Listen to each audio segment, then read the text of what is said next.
Hello everyone. PCS के लिए घटना चक्र पूर्वावलोकन लगानी तो होती है, लेकिन इसके लिए आपकी स्ट्रेटजी क्या होनी चाहिए? इतनी मोटी मोटी बुक्स को मोस्ट कॉस्ट इफेक्टिव वे में आप कैसे रीड एंड रिवाइज कर सकते हैं? नेक्स्ट 25 डेज में आपको कौन सी घटना चक्र पढ़नी है, कौन सी नहीं पढ़नी है, आप कैसे इसको याद कर सकते हैं, कैसे रिवाइज कर सकते हैं? अगर आप ये जानना चाहते हैं तो ये वीडियो आपके लिए है। This is Pranav Pandey. मैंने UP PCS prelims 5 times consecutively clear किया हुआ है। साथ में मैंने एक यूपीएस पीसीएस का इंटरव्यू भी दिया हुआ है। मैंने यूपीएससी प्रीलिम्स भी 2 बार क्लियर किया हुआ है। मैंने लास्ट ईयर बीपीएससी प्रीलिम्स भी क्लियर किया हुआ है। तो आइए देखते हैं आगे घटना चक्र की स्ट्रेटजी क्या हो सकती है। स्ट्रेटजी से पहले सबसे पहले हम ये देखते हैं कि हमें क्या नहीं करना है। फर्स्ट चीज, आपको घटना चक्र पर ओवर रिलायंस नहीं करना है। सब कुछ घटना चक्र से नहीं करना है। आप अपनी बेसिक बुक से भी बहुत चीजें कर सकते हैं, जैसे मैंने पॉलिटी के लिए लास्ट वीडियो में बोला था, मॉडर्न हिस्ट्री के लिए बोला हुआ है, इन्वायरमेंट की बेसिक डिटेल्स के लिए बोला हुआ है, मैपिंग के लिए बोला है। तो ऐसे पोर्शन तो आपको घटना चक्र से नहीं करने हैं। आप अपनी रूटीन बुक्स को पहले रिवाइज कर लीजिए। सेकेंड चीज, रीडिंग विदाउट प्रियोरिटाइजेशन। ये तो बहुत बड़ा सिन है। आप सोचिए 700 पेजेस की ऑलमोस्ट एक घटना चक्र है, 6 सब्जेक्ट के आसपास आपको करने हैं। 4200 पेजेस क्या आप पढ़ सकते हैं? क्या आप रिवाइज कर सकते हैं?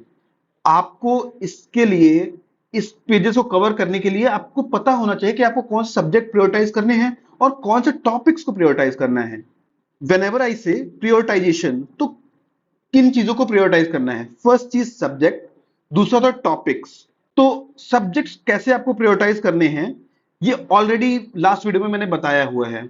जस्ट टू रिकैप, आपको पॉलिटी और इकोनॉमिक्स आप अवॉइड कर सकते हैं, ये हाई एफर्ट लो आउटपुट है। ज्योग्राफी और साइंस आपको करनी ही करनी है। कैसे करनी है ये भी मैंने लास्ट वीडियो में बताया हुआ है। इन्वायरमेंट आपको रैपिडली कवर करना है। इंडियन हिस्ट्री, मॉडर्न आपको अच्छे से करनी है। मेडिवल एंड एंशिएंट आपको टाइम परमिट करता है तभी करना है। अब टॉपिक्स कौन से इंपॉर्टेंट है घटना चक्र में, ये आपको पीवाईक्यू से पता चलेगा। आपको लास्ट 2-3 ईयर्स का जब आप पीवाईक्यूज लगाएंगे तब आपको पता चलेगा कि कौन से हिट्स हैं, टॉपिक्स हैं, हाई इंपैक्ट टॉपिक्स कौन कौन से हैं। साथ में मैं इसके लिए मैं कुछ micro topic listing, low hanging fruits कौन कौन से हैं, कौन से टॉपिक्स आपको प्रायोरिटाइज करने हैं, किस पे आपको सेकंड ऑर्डर एनालिसिस करनी है, ये सारी मैं कुछ नेक्स्ट वीडियोस में डिस्कस करूंगा। अभी घटना चक्र ही देखते हैं। माई स्ट्रेटजी फॉर घटना चक्र, मैंने कैसे किया। 1 वीक का टाइम मिला, कभी 2 वीक का टाइम मिला यूपीएससी प्री के बीच में, तो मैंने कैसे घटना चक्र को इतनी मोटी मोटी बुक को रिवाइज भी किया, पढ़ा भी, और मैंने एग्जाम में भी उससे क्वेश्चन सही किए हुए हैं। सबसे पहली चीज मैंने प्रायोरिटाइजेशन किया, जो कि ऑलरेडी मैंने लास्ट वीडियो डिटेल में बात हो चुकी है अपनी। सेकेंड चीज, समरी पेजेस। ये अभी लास्ट के 2-3 सालों में घटना चक्र ने शुरू किया है, और आप ये मान लीजिए ये गॉड गिफ्ट है आपके लिए। आपको सबसे पहले समरी पेजेस ही पढ़ने चाहिए। आपको बेसिक जितने भी क्वेश्चंस हैं, जो भी ऐसे क्वेश्चंस हैं जिसमें आपको लगेगा कि ये कहां से आ गया, वो सारा आपको समरी में ही मिल जाएगा। इवन अगर आपके पास टाइम नहीं है, आप सिर्फ समरी पेजेस भी पढ़ के चले जाएंगे, तब भी आप 80 to 85% क्वेश्चंस को सही करके आ सकते हैं। अब ये समरी पेजेस को पढ़ना कैसे है, इसके लिए आप कलर कोडिंग टेक्निक यूज कर सकते हैं।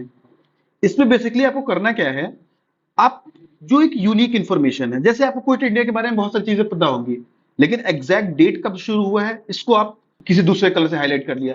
ऐसी डिटेल्स जो आप भूलते रहते हैं, आपने किसी दूसरे कलर से हाईलाइट कर लिया। अब इसका एक मैं एग्जांपल दिखाता हूं।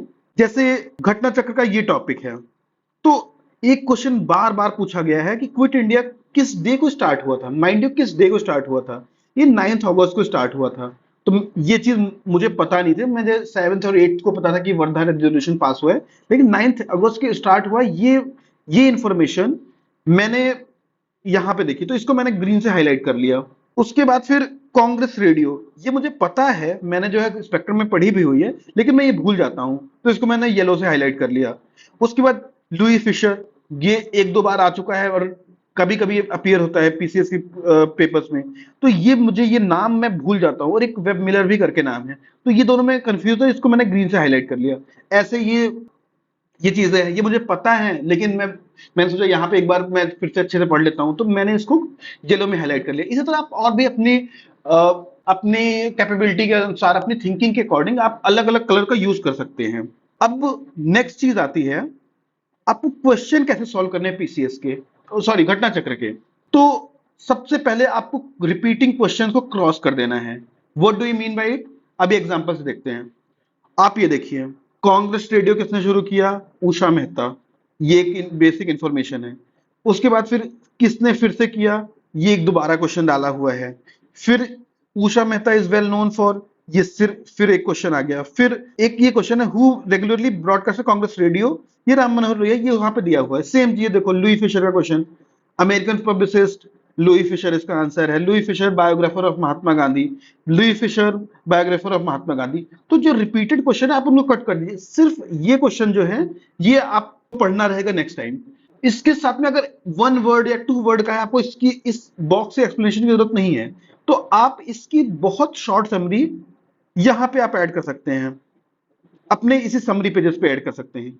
इससे आपका रिवीजन मटेरियल एक पेज में मैक्स टू मैक्स 5 फैक्ट्स रह जाएंगे, और आप विद इन 2 आवर्स 3 आवर्स एक घटना चक्र पूरी की पूरी रिवाइज कर सकते हैं। तो ये सेम एक मैं दूसरा एग्जांपल आपको दिखा रहा हूं। आपने ये पढ़ा कि 29 मार्च को बैरकपुर में अटैक हुआ। अब लेकिन इसमें ये इंफॉर्मेशन नहीं है 34th Bengal native infantry Mangal Pandey से एसोसिएटेड थे। तो इंसिडेंट बैरकपुर में हुआ, ये मैं कट कर दूंगा। कहां से ये थे, ये मैं कट कर दूंगा। लेकिन किस इन्फेंट्री के थे, ये मैं यहाँ पे ऐड कर लूंगा, और इसको भी मैं कट कर दूंगा। तो अब जब मुझे 1857 वाला चैप्टर रिवाइज करना है, तो मेरी सारी इंफॉर्मेशन इसी पेज पे इसी इतने में मिल जाएगी। इससे करने से मेरा जो रिवीजन टाइम है वो ड्रास्टिकली रिड्यूस हो गया है। अब जब हमने देख लिया कि घटना चक्र को करना कैसे है, तो ये भी अब जरूरी है कि हमें ये पता हो कि घटना चक्र करने में लोग मिस्टेक्स क्या करते हैं। सबसे बड़ी mistakes, reading cover to cover, लेके बैठ गए और पूरी घटना चक्र लगा डाल रहे हैं। ये चीज तो बिल्कुल नहीं करना है, आपको प्रायोरिटाइजेशन करना ही करना है, वरना आपका टाइम बहुत ज्यादा लगेगा। आप रिवीजन तो बिल्कुल भूल ही जाइए। आप एक बार पढ़ के जाएंगे, वहां पे आप करेक्ट कर ही नहीं पाएंगे। बस ये लगेगा कि हाँ ये मैंने पढ़ा हुआ है, लेकिन आप करेक्ट नहीं कर पाएंगे। इसीलिए आप जो मैंने स्ट्रेटजी बताई हुई, आप उसको फॉलो करके हुए घटना चक्र लगाइए। दूसरा, ओनली सॉल्विंग क्वेश्चंस। अगर आप ऐसा करते हैं तो आपको ऐसा लगेगा कि रैंडम इंफॉर्मेशन आपके ऊपर बॉम्बार्ड हो रही है, आपका माइंड उन डिसऑर्डरली इंफॉर्मेशन को रिटेन नहीं कर पाएगा। इसलिए बेटर है कि आप पहले समरी पेजेस को पढ़ें, फिर उसके बाद क्वेश्चन लगाएं, जिससे आपका माइंड एक ऑर्डरली फैशन में इन सारी इंफॉर्मेशन को रिटेन कर सके।